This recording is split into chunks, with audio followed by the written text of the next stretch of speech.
అట్లాగే మన రాష్ట్రంలో మన విజనరీ లీడర్ మన ముఖ్యమంత్రి గారు ఎప్పుడు ఎల్లవేళ ప్రజల వెంట నడుస్తూ ప్రజా సమస్యలను తీరుస్తూ ఈ మన రాష్ట్రం యొక్క అభివృద్ధి ధ్యేయం అని ముఖ్యమని ఒక ముఖ్య ఉద్దేశంతో ఇలాంటి ప్రాంతాలు ఏవైనా ఉంటే వెంటనే మీరు సెంట్రల్లో పోరాడాలి, సెంట్రల్ నుండి తీసుకొని రావాలి అనే ఆదేశాల మేరకు ముఖ్యంగా మన ముఖ్యమంత్రి గారి ఆదేశాల మేరకు ఈ రోజు ఇక్కడ కరెంటు వచ్చింది అంటే అది ఆయన గొప్పతనము, అట్లాగే మన ప్రధానమంత్రి నరేంద్ర మోడీ గారి గొప్పతనం.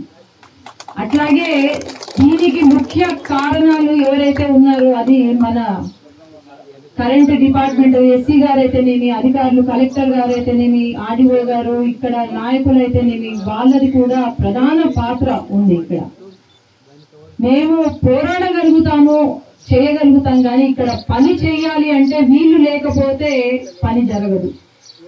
వీళ్ళ దృఢ సంకల్పంతో ఈరోజు మనకు ఈ లైట్లు రావడము, కరెంటు రావడము జరిగింది.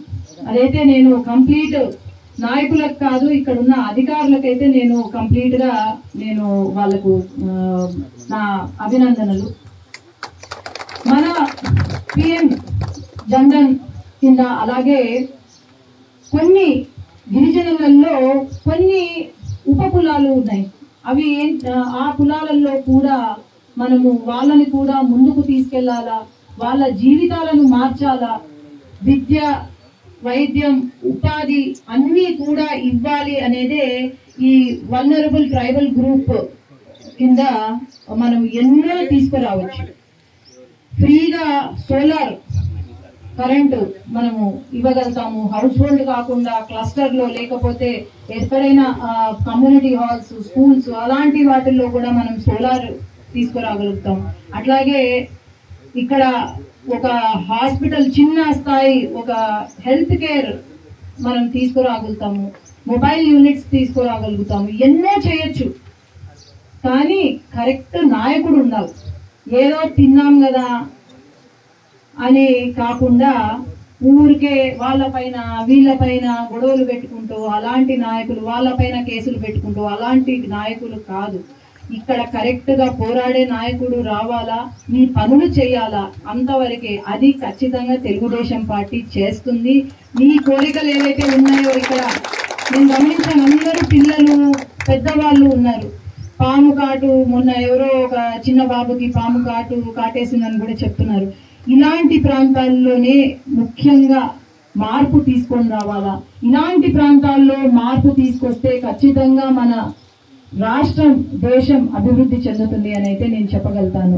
అట్లాగే పిల్లలను నేను చాలా దగ్గరలో చెంచుల గ్రామాలు నేను సందర్శిస్తున్నప్పుడు, గత 3 నెలలుగా నేను వెళ్తున్నప్పుడు పిల్లలు ఎక్కువ సంఖ్యలో ఉన్నారు.